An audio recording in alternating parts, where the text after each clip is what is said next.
เราจะเชื่อตามที่เขาว่าหรือไม่อันนี้ก็อยู่ที่ดุลพินิจของเราท่านทั้งหลายในเรื่องข้อกรรมเนี่ยถ้าเราถือตามหลักธรรมแล้วก็บ่ใช่อื่นไกลมันเกิดมาจากกรรมของเรานั่นเองคือเกิดจากการกระทำที่บดีแต่ว่าการกระทำที่บดีนี้มันอาจจะเป็นกรรมที่ล่วงมาแล้วคือเราได้ทำไว้ก่อนแล้วที่ว่าทำไว้ก่อนมาได้หมายถึงชาติก่อนอย่างเดียวอาจจะเป็นเมื่อตะวาวันก่อนเดือนก่อนปีก่อนก็ได้แล้วเราก็นึกบ่ออกว่าทำไมถ้าไปทำอันยังไว้พ่องภายหลังเมื่อเราได้รับผลสนองจากกรรมโดยที่เราสืบมาถึงบ่ฮู้ว่าเราทำอันยังไว้เราก็ห้องว่าเคราะห์ร้ายบางทีก็เรียกว่าโจกร้ายอาตมาว่ามันเป็นเรื่องของกรรมแต่ในทางโลก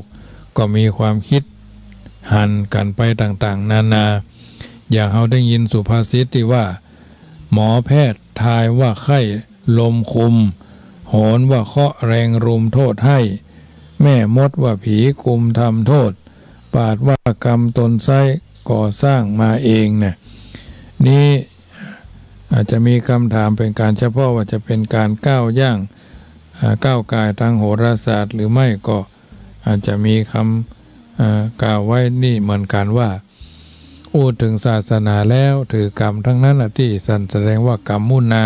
วัตติโลโกหมายถึงคนในโลกนี้ต้องเป็นไปตามกรรมแต่ว่าเรื่องโกดวงชะตานั้นถ้าคนถือกรรมเป็นหลักจะถือดวงชะตาประกอบด้วยก็พอไปกันได้คือดวงชะตานั้นคล้ายๆจะบอกให้รู้ว่าวันนั้นเดือนนั้นปีนั้นจะได้รับความดีอย่างนั้นได้รับความทุกข์อย่างนั้นก็คล้ายๆจะบอกให้รู้ว่ากรรมจะมานะฮือผลเฮาก็ฮือระวังตัวถ้าหมอตายว่าบดีก็จะได้ระวังตัวเขาทำนองว่าหูเต้าเอาไว้กันหูตันเอาไว้แก้เนี่ยถ้าเราถือว่าถ้าหมอตายว่าดีเฮาก็ต้องดีตามหมอเสมอทายว่าบดีเฮาก็ต้องบดีตัวอย่างนี้ก็จะคัดกันเพราะความจริงมันบ่ใช่อย่างนั้นมันเป็นเรื่องกรรมของเฮา เฮาต้องเป็นคนบ่ประมาทเรื่องการตายนี่นะถึงแม้หมอจะตายหรือบ่ตายถึงข่าวมันก็ต้องไปตามมันเหมือนกันตายนั่นเต่าทายไปตามหลักเกณฑ์ที่เขาได้ศึกษาวิเคราะห์วิพากษ์วิจารณ์มาแล้วถึงระยะนั้นก็ต้องเป็นไปอย่างนั้น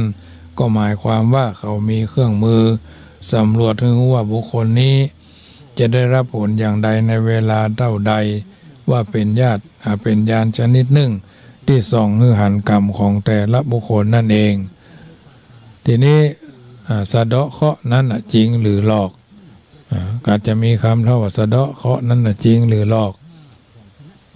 คือสามารถผ่อนผันให้นักเป็นเบาได้จริงตามที่เชื่อกันอยู่หรือไม่การสะเดาะเคราะห์ตามปกติก็มักจะมีการทำบุญคนเฮาเมื่อได้ทำบุญแล้วใจสบายก็เท่ากับว่าเคราะห์มันเบามันบางไปมันแก้มันถึงมาหายแต่ให้มันเบาบางห่างหายไปตามวาระเฮาเคราะห์บดีนี้เฮาจึงบ่สบายเป็นทุกข์ก็สะเดาะเคราะห์ด้วยการทำบุญถวายทาน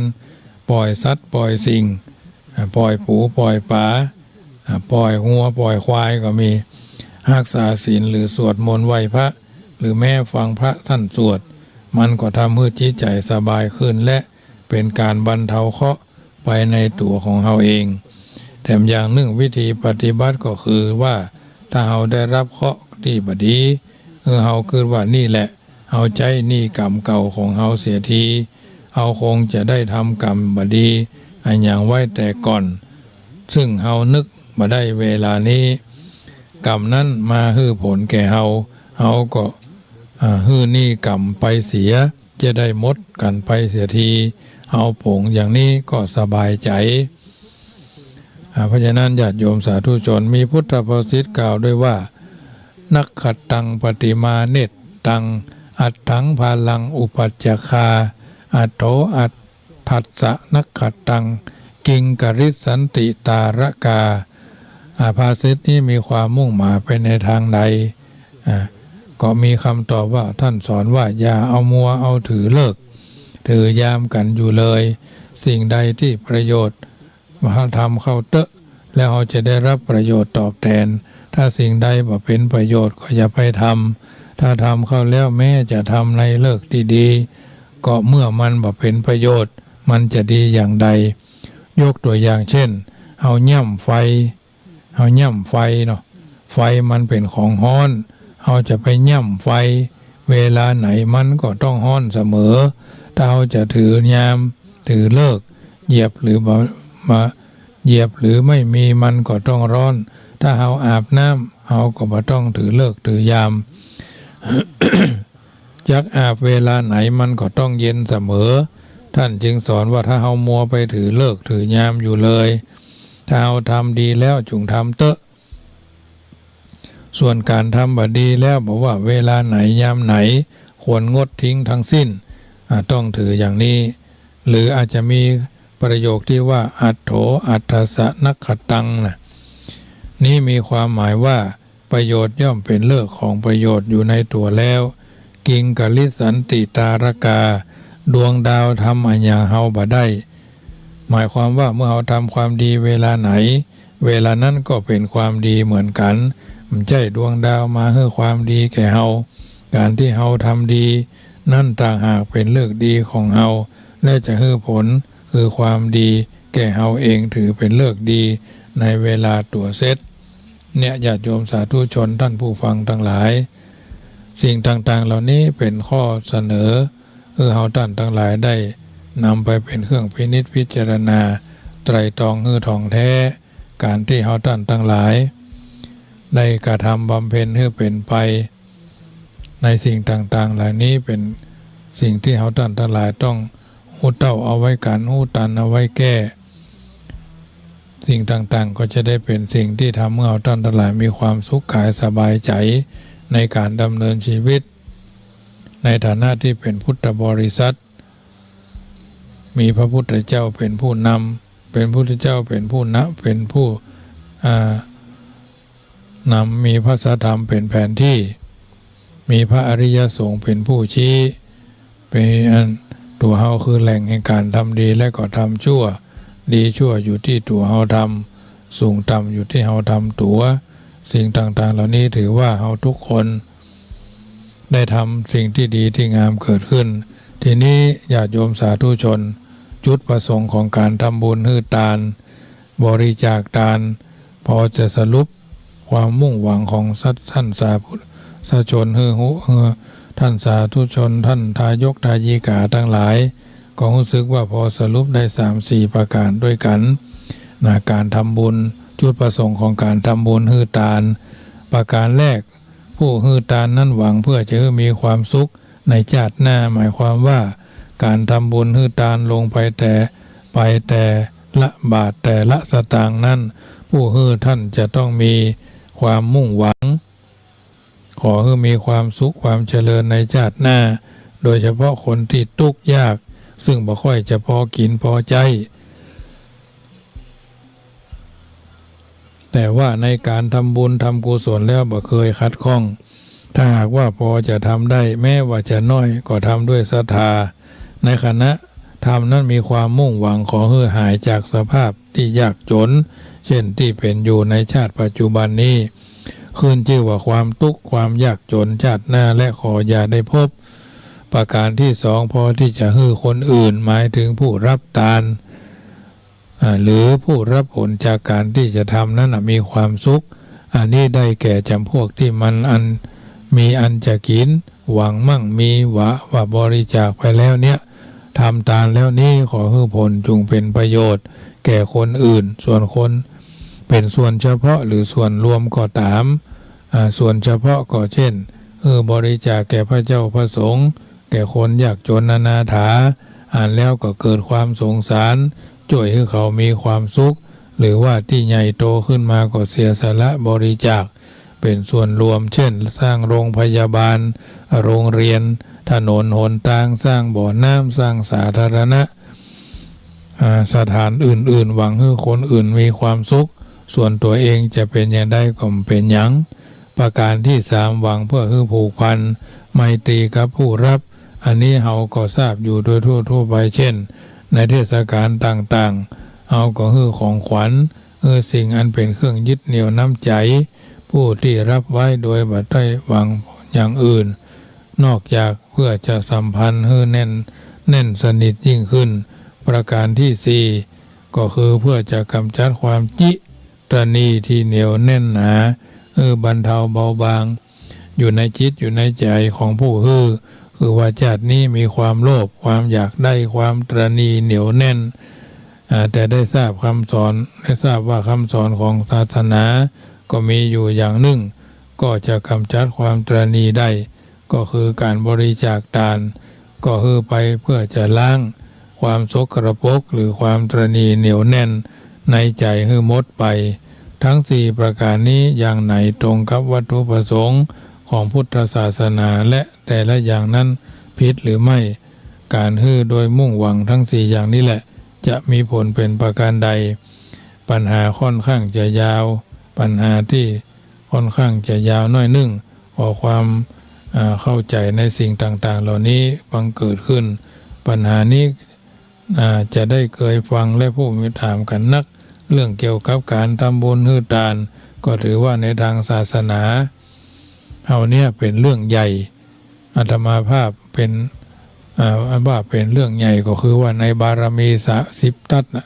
บารมี10ที่เรียกว่าบารมี10ทัศซึ่งเป็นธรรมที่พระพุทธเจ้าทรงบำเพ็ญมาก็เริ่มต้นโดยทานบารมีก็แสดงว่าเรื่องการทำบุญให้ทานเนี่ยพุทธเจ้าบอกว่าจะทรงอุบัติเสวยพระชาติเป็นอย่างในอดีตพระองค์บ่ได้เลิกละจากการทำบุญให้ทานเลยและในสมัยที่พระองค์ยังทรงพระชนอยู่ถึงการแสดงธรรมเกือบจะกล่าวกันได้ว่าทั่วไปนั้นพระองค์ทรงแสดง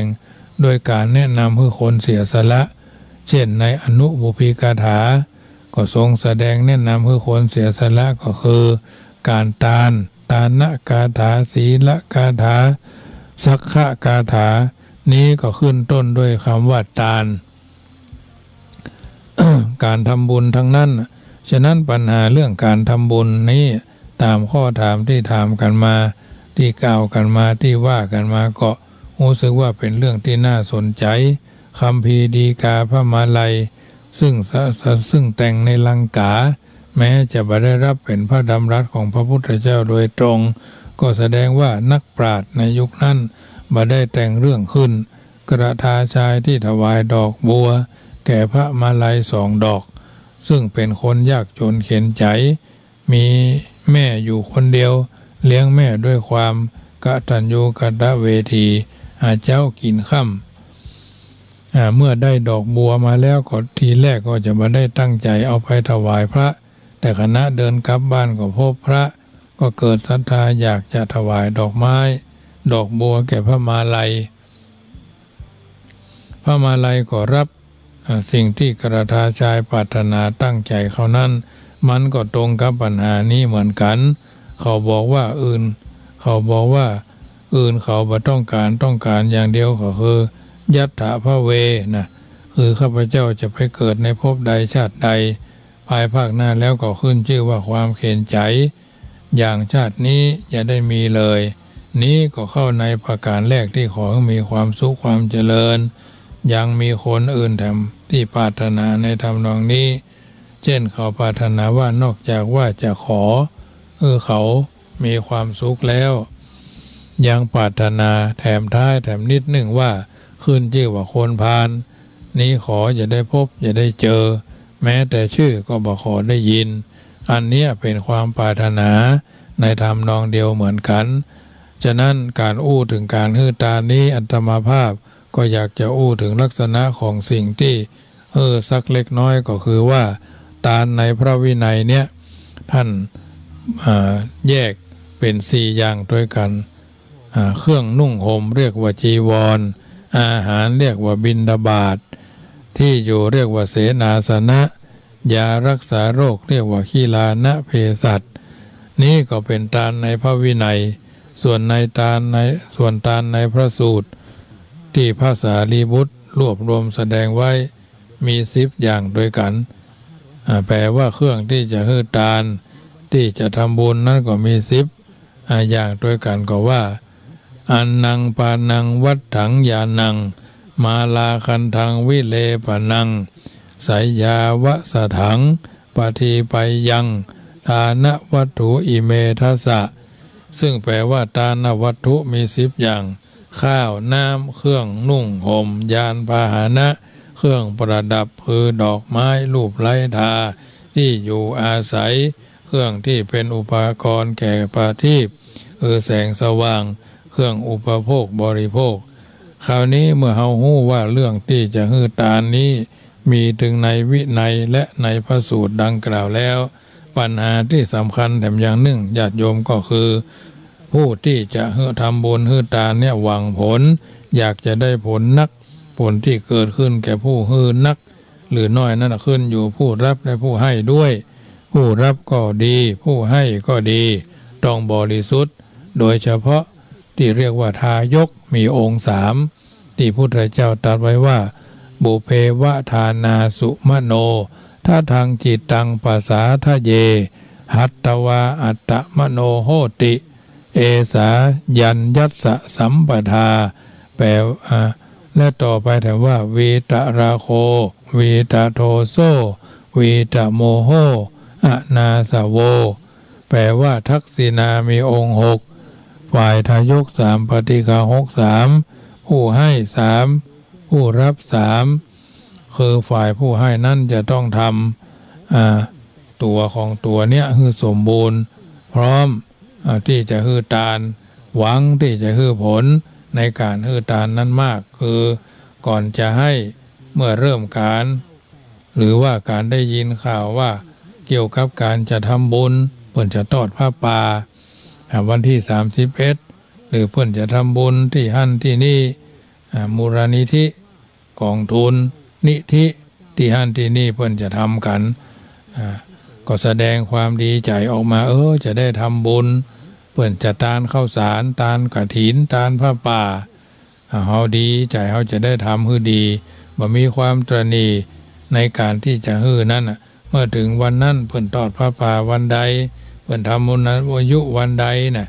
ก็ฮื้อเวลาที่จะฮื้อนั้นก็รู้สึกพอใจอิ่มใจเมื่อฮื้อไปแล้วหลังจากนั้นก็นึกขึ้นมาก็ปลื้มปิติยินดีปรีดา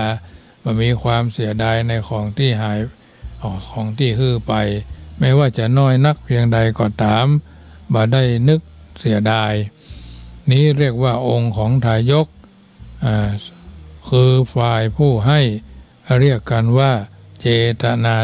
3หมายความว่าเป็นนักบุญเป็นกุศลที่ค้ำจูอยู่ตรงนี้ส่วนหน้าที่ของปฏิฆา6คือผู้รับของบริจาคจากทายกทายิกาประกอบด้วยองค์3ก็คือว่าผู้เป็นปฏิฆา6จะต้องเป็นผู้ปราศจากราคะปราศจากโทสะปราศจากโมหะไม่มีอาสวะแต่ถึงหากว่าปฏิฆา6จะมาปราศจากราคะโทสะโมหะก็ยังบ่หมดอาสวะแต่หากว่าปฏิบัติอย่างของท่านนั้นมุ่งหวังที่จะฮื้อราคะโทสะโมหะหมดไปเมื่อทั้งฝ่ายทายกทั้งปฏิฆา6คือสมบูรณ์พูนสุขอย่างนี้แล้วทานที่ฮื้อนั้นย่อมมีผลมากเรียกว่าทักขินาวิสุทธิทักขินาวิสุทธิเพราะฉะนั้นญาติโยมสาธุชนผู้ที่ทำบุญฮื้อทานเพื่อหวังความสุขแก่ตนในชาตินี้ก็ตามชาติหน้าก็ตามแต่มีบางท่านก็ตั้งข้อโยงโต้แย้งว่าการฮื้อทานนี้ไม่ใช่ว่ามุ่งหวังที่จะเป็นการค้าคือทำแต่น้อยคือความสุขในชาติหน้าอย่างมากมายการฮื้อทานที่หวังความสุขแก่ตนเองในชาตินี้ชาติหน้านั้นบัดตรงกับความวัตถุประสงค์ทางพระศาสนาเช่นบางคนทำบุญในชาตินี้เพียงบาทเดียวต่ออันมุ่งหวังฮื้อสูงสุดมีความร่ำรวยฮื้อทานบาทหนึ่งขอฮื้อบันดาลมีโชคมีลาภเป็นหมื่นเป็นแสนอย่างนี้ก็ผิดเพี้ยนจากความเป็นจริงความหันแย้งอย่างนี้บ่ถูกต้องอันเนี้ยญาติโยมสาธุชนท่านผู้ฟังทั้งหลายเฮาท่านทั้งหลายได้ยินได้ฟังสิ่งละอันพละน้อยจากรายการนี้ ก็ถือว่าปรารถนาพุทธเจ้าตรัสกับพระสารีบุตรว่าครั้งหนึ่งในคราวที่อุบาสกมาขอรอฟังธรรมจากพระองค์ตรัสถามปัญหาพระสารีบุตรว่าคนเคยหันมีก่อคนที่ทำบุญบางคนก็ทำแล้วปรารถนาอย่างเลยบางคนทำแล้วปรารถนาอยากจะให้เกิดบนสวรรค์มีความสุขความสบายพระสารีบุตรก็บอกว่ามีและรู้ไหมว่าบางคนที่ทำบุญแล้วตายไปเกิดสวรรค์จริงแต่เมื่อเกิดในสวรรค์แล้วเมื่อหมดบุญจุติพลิกมาในมนุษย์แถมบางคนเกิด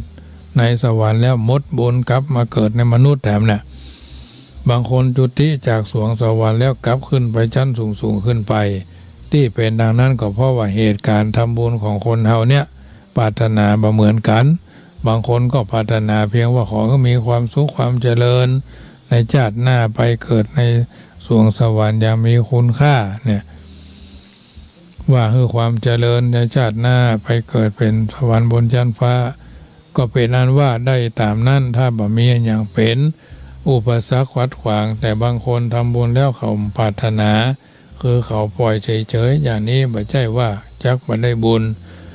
ได้ตามกำลังบุญที่เขาทำนั้นสุดแต่ว่าจะส่งไปที่ไหนสมมุติว่าเขาตายไปเขาก็เกิดในสวรรค์เช่นเดียวกันอันเนี้ยญาติโยมถ้าอย่างนั้นทั้ง4ประการที่ได้กล่าวมาเนี้ยถือว่าเป็นส่วนหนึ่งที่สรุปให้เราท่านทั้งหลายได้คิดพิจารณาในการดำเนินชีวิตของเราท่านทั้งหลายทานเป็นการชำระความโลภสมาทานศีลเป็นการชำระความโกรธบำเพ็ญจิตภาวนาเป็นการชำระความหลงโลภโกรธหลงที่ท่านทั้งหลายได้ยินได้ฟังได้สัมผัสบางทีก็กระทบกระทั่งตนตัวเขาอยู่เป็นประจำอยู่แล้วเขาก็ต้องทำใจเพราะฉะนั้นรายการเสียงธรรมก่อนรับตาในค่ำคืนของวันอังคารนี้อาตมาภาพพระมหาประสิทธมาภินันโทได้อธิบายน้ำธรรมคำสอนไปเป็นช่วงที่ญาติโยมสาธุชนโทรเข้ามาทักทายกันได้เนอะที่08618753250861875325 1เสียง1สายที่อยู่ทางบ้านอาจจะบัดรับเด้อกาอาจจะฟังอยู่กาเนี่ยโทรกันเข้ามาเนอะอาจจะไปวัดมาแล้วกาบางคนก็ยังปิกมาเตื้อคนที่อยู่ทางบ้านโทรเข้ามาเนอะทักทายกันได้ถามมั่นถามนี่เข้าใจในธรรมการฮือตานก็ปู่จารย์เพิ่นว่าเวลาเพิ่นเว้นตานบุพกรจะฮือกำลังฮือหลังฮือแล้ววันนี้พ่อจารย์เพิ่นว่างานพิธีทั้งหลายต่างๆทุกงานขาวดำเพิ่นก็ว่างานมงคลเพิ่นก็ว่าเพราะฉะนั้นเมื่อค่ำยามคืนของวันอังคารทุกสัปดาห์เนอะสมาวิทยุเพื่อการศึกษาพระพุทธศาสนาและวัฒนธรรมวัดฝ่ายหิน0861875325โทรเข้ามากันเนอะถ้ายังบัดรับมานอนกันเถอะนะค่ำคืนนี้เป็นค่ำคืนวันศีลวันพระเจริญพร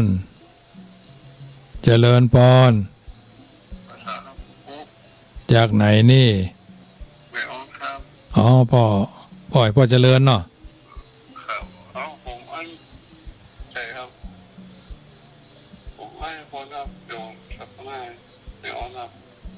ฟังเข้าใจดีเนาะ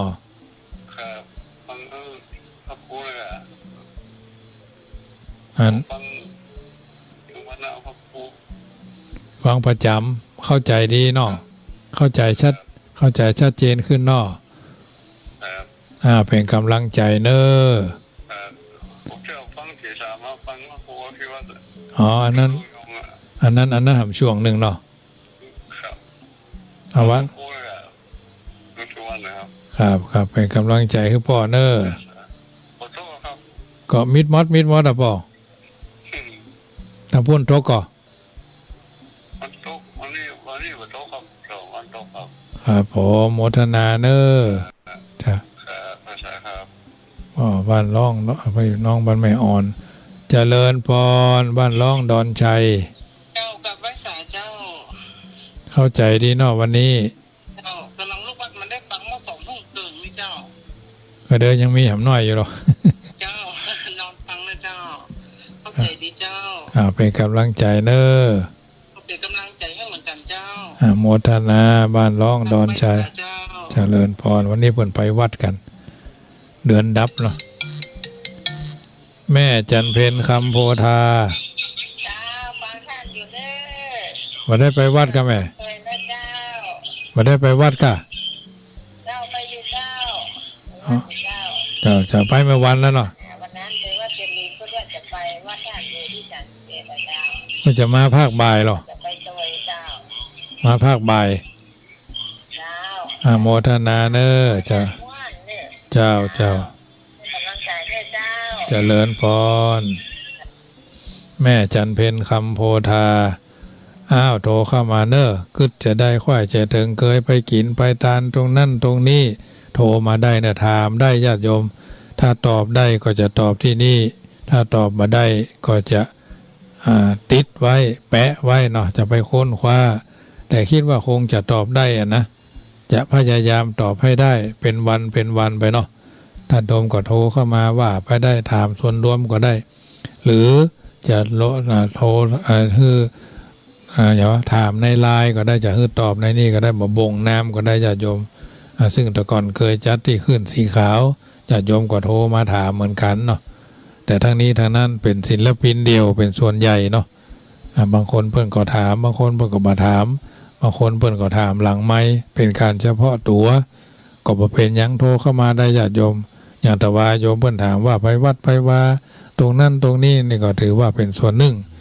บางคนเพิ่นบ่ฮู้บ่กล้าเข้าบ่กล้าที่จะโทรเข้ามาถามโทรเข้ามาเนอะเดี๋ยวจะเว้นวรรคไว้สัก3 นาที5 นาทีเนาะช่วงวันนี้ก็ถือว่าเป็นวันศีลวันพระบางท่านก็ไปวัดมาแล้วบางท่านก็เล่าทาดาฟังซึ่งสิ่งต่างๆเหล่านี้เฮาบ่ช่วยกันเปิดของที่มันคว่ำอยู่หงายกำจายผายแผ่มันก็จะเป็นฮึมเพิ่นเรียกว่าคึมเนาะสิ่งต่างๆเหล่านี้อย่างตาลเฮาตาลเพิ่นถึงมีสโลแกนไว้ว่าตาลเป็นการชำระความโลภสมาทานศีลเป็นการชำระความโกรธบำเพ็ญจิตตภาวนาเป็นการชำระความหลงบางทีพ่ออาจารย์เพิ่นเป็นมัคคณายกอาจารย์เพิ่นก็ยกว่าของทั้งหมดทั้งมวลขันธ์ก็มีใจยินดีไปแล้วก็ภาคภูมิใจหลังจากคณะก็ยินดีก่อนจะก็ดีใจคณะก็สบายใจหลังจากไปแล้วก็จุ่มเนื้อเย็นใจมันเย็นเท่านั้นมีเป็นลำดับลำดาญาติโยมอันเนี้ยถือว่าเป็นนิทัศนะเฮาท่านทั้งหลายได้เอามาไตร่ตรองเพิ่นถึงว่าทำบุญหยาดน้ำกินทานหลวงหลายยักได้สบายเกิดสุขภายหน้าแม้กระทั่งคำอธิษฐานก่อนนอนเพื่อก็จึงว่าเราหากตายลับกลับไม่ตื่นในคืนนี้นะจักไม่มีเรื่องอะไรในสงสารวางศีลทรัพย์ภาระล้วนบริวารล้วนลูกหลานบ้านนารถคืนโลกไปขอต้นทุนบุญกุศลที่สร้างสมพาสู่แดนสุขบรมสว่างไสวมีที่พึ่งหนึ่งเพียงพระรัตนตรัยที่มีที่ไปคือนิพพานสถานธรรมตายก่อนตายไม่อะไรแล้วนะขอดวงแก้วบุญกุศลดลอุปถัมภ์นำดวงจิตปิดชาติภพจบเวรกรรมมรรคจิตนำนิพพานะปัจจโยเกิดทุกครั้งทุกครั้งเจริญพรบ้านสันกลางสารพีเจริญพรพิษวิทยุเนอ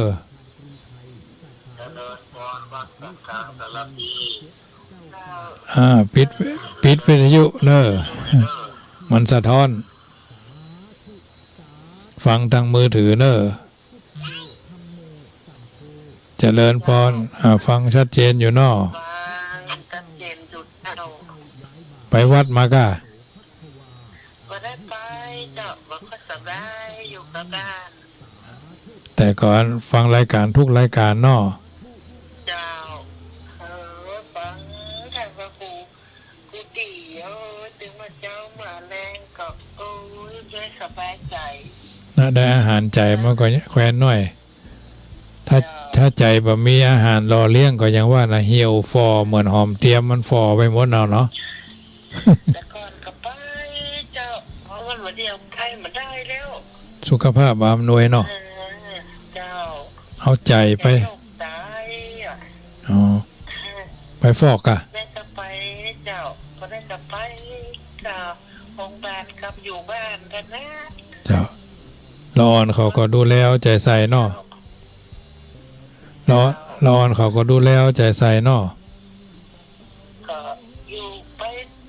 แต่นั่นน่ะเจ้าละอ่อนเขาก็เมาก็ว่าหากินเนาะเจ้า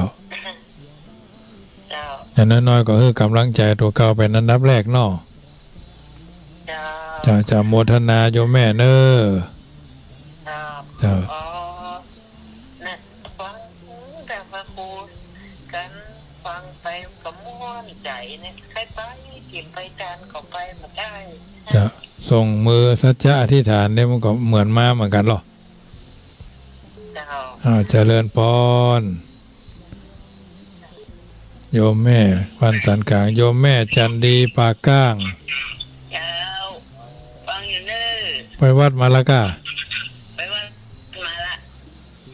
ไม่ค่ำนี่บ่ไปเนาะไม่ค่ำนี่บ่ไปเนาะไปได้มือไก่อ่ะเอารถทีแบบไปไว้เมื่อคืนไหนเจ้าไปมันเพิ่นไปกันไม่เจ้าเนาะไม่วันนะเนาะเจ้าก็มาวันเจ้า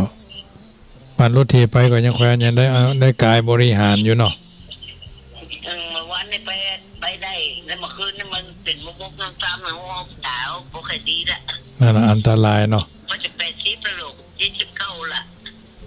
เจ้าไปกำลังใจแม่จันดีเด้อเจ้าเจริญพรเดี๋ยวฟังต่อเจ้าโยมแม่ศรีลาราชการเจ้ายังมารับได้ยังมารับได้เนาะยังเจ้าฟังท่านอยู่เนี่ยจ้ะเข้าใจนักขึ้นเรื่อยๆเนาะสบายกับตาเนาะหูดีก็เอากะแต่มันต้องเห็นด้วยพาสี5 ครั้งละครับน่ะมันก็ไปตามวัยไม่เอ่ยเนาะเจ้าเจ็ดกระต่อน่ะกะอาตมายังถึงจ้ะโยมถึงก่อนละไปกำลังใจให้แม่เน้อเจ้ากำลังใจนะเจ้าเจริญพรจะมันเตอะญาติโยมมันต้องไปขึ้นนักอ่ะมันถึงไปติ๊กๆอ่ะ50ลงน่ะ51มันถึงนับลงแล้วหรอจะลงถึงไหนบ่ลงถึงไหนก็บ่ต้องไปอดีตคือความฝันปัจจุบันคือความจริงอย่าอนาคตไม่แน่นอนวันพรุ่งนี้อาจจะนอนไม่ตื่นก็ได้นะมันเป็นเรื่องธรรมดาขอสะดุ้งตื่นมึนตาได้หู้ได้หันแสดงว่าเรามีกำลังใจเบิกบานกันไปเปิดถึงว่าขอเบิกบานตื่นขึ้นมาตามพระพุทโธถึงนิโรธนิพพานสิ้นการละนานเทินแม้เวลาจะนอนก็เหมือนกันเพิ่นบอกว่าก่อนนอนคืนนี้หลับตาก่อนคืนนี้ก่อนหลับตาลงกราบพระพุทธกราบพระธรรมกราบพระสงฆ์พ่อแม่ครูบาอาจารย์นะท่านเอ๋ยน่ะพวกนี้ขอให้อิริยาบถยืนเดินนั่งนอนกินดื่มทำพูดคิดสมบูรณ์เสมอนะครับท่านทั้งหลายนะเพิ่นก็ว่าอย่างนี้นะเมื่อเก็บเงินทีละน้อยก็เป็นร้อยก็เป็นพันดังเก็บบุญก็เช่นกันเก็บหลายวันก็หลายบุญเมื่อเก็บเงินทีละ10พอจะหยิบก็เป็นหมื่นดังเก็บบุญทุกวันคืนก็เป็นหมื่นบารมีเนี่ยอันเนี้ยเพิ่นว่าไว้ก็เขาก็ภาษาธรรมะเตือนจิตสุภาษิตเตือนใจสบายใจไผอิจฉาเฮาก็คือสงสารเขาไผนินทาเฮาก็คือเมตตาเขาไผคิดร้ายกับเฮาก็คือกวดน้ำลงไปส่งไปคือเขาอยากจะกินน้ำกับหูเฮาก็กวดน้ำคือเขาไปยะไผใส่ร้ายเฮาก็อุทิศส่งไปคือเขานี่เท่ากับว่าการทำบุญคือกับชีวิตย่อมส่งผลให้เราอยู่สบายอย่าสนว่าเรานั้นเป็นใครให้สนว่าเรานี้ทำอะไรอยู่อย่าสนว่าเราเป็นคนดีแค่ไหนให้สนว่าเราทำอยู่เนี่ยดีไหมอย่าสนว่าเราเป็นคนดังหรือไม่ดังให้สนว่าที่เราทำอยู่นี้ดีหรือไม่ดี อย่าสนว่ารูปร่างหน้าตาเราเป็นอย่างไรให้จงเข้าใจว่าเราเผยแผ่ธรรมะอธิบายธรรมะมอบธรรมะให้คนเขาเหล่านั้นมีความเอิบอิ่มเอิบในบุญกุศลหรือไม่ก็พอนะขึ้นชื่อว่าบุญคือความดีทั้งหลายผู้ใดทำบุญนั้นไว้บ่สามารถทำแทนกันได้พึงสะสมบุญไว้ทีละเล็กทีละน้อยเหมือนน้ำค้างยศปลายก่อนนะลมหายใจเข้าออกบอกให้รู้มีเกิดดับสลับอยู่ดูเปิดเผยเกิดมาเพื่อสิ่งใดไม่รู้เลยเจริญพรพี่น้องนันตารามสารพี เจ้าไว้สาเจ้าตั้งได้ยินอยู่เลยต้องรานเดี๋ยวนี้ ไปวัดมาเนาะ เจ้า สวดมนต์ในย่ำไฟอังก็ เจ้าสวดมนต์สุมมาพระธาตุพระบาทอย่างเงี้ยแกหาหลายอย่างเนี่ย เรียบร้อยวันนี้เลยพิจร้านเจ้าเนาะ เจ้า เข้าใจกับเพ กำลังได้เก่งกันเนาะ และกำลังได้เก่งย่ำเก่ง เจ้า เป็นกำลังใจแม่เนอ เจ้ามันจะเจ้า เจริญพรแม่โยมแม่บ้านศรีมารามโทรมาใหม่เนอะ0861875325เดี๋ยวจะได้พักสัก3 นาที5 นาทีก็เดี๋ยวจะได้ครับต่อแหมสักระยะหนึ่งเนาะก็เดี๋ยวจะได้พากันสวดมนต์ไหว้พระเข้าสุดนิทานในค่ำคืนนี้เมื่อมีไผโทรมาก็จะได้เว้นวรรคสัก3 นาทีก่อนเนาะเดี๋ยวเขาว่ากันต่อช่วงนี้ก็ฟังเพลงทางวิทยุไปก่อนเด้อ